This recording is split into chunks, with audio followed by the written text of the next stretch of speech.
In today's video, I'm going to show you exactly how to set a preferred currency and currency formatting in HubSpot. If you're working with deals, invoices, reports, or revenue tracking, having the correct currency setup is extremely important. It ensures your financial data is accurate, consistent, and displayed the way you expect across your entire account. Whether you're managing a single currency or operating internationally, this quick setup will save you confusion later on. Make sure to watch until the end so you don't miss anything.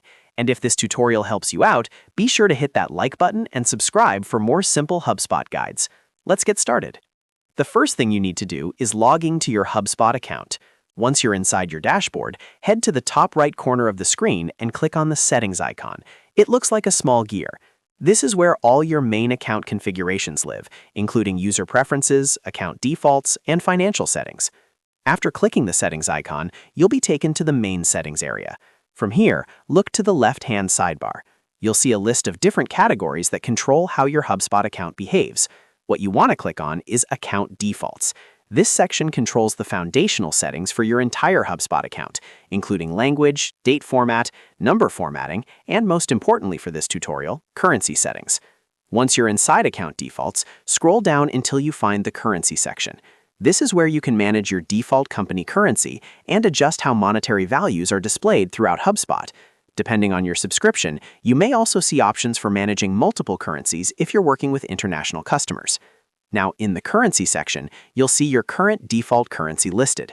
To change it, click on the drop-down menu. A list of available currencies will appear. Select your preferred currency from the list.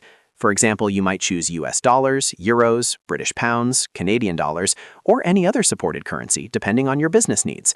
Once you select your preferred currency, HubSpot will use this as the default currency for new deals, reports, and financial properties moving forward. If you are working with multiple currencies, make sure you also review your exchange rate settings to ensure everything is calculating correctly. Next, take a look at the currency formatting options. This controls how numbers appear across your account. For example, you can define whether amounts display with a dollar sign before the number, how many decimal places are shown, and whether commas are used as thousand separators. Proper formatting is especially important for reporting clarity and maintaining consistency across teams.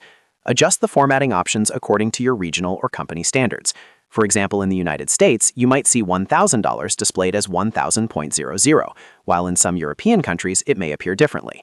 Choose the format that matches your financial reporting requirements. After selecting your preferred currency and confirming your formatting settings, the final step is simple but very important. Click Save.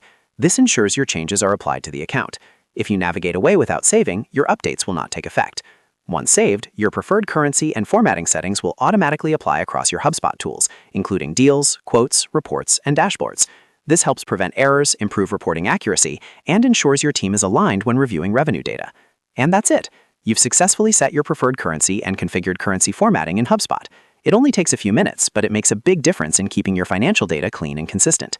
If you found this video helpful, make sure to like this video and subscribe to the channel for more step-by-step HubSpot tutorials.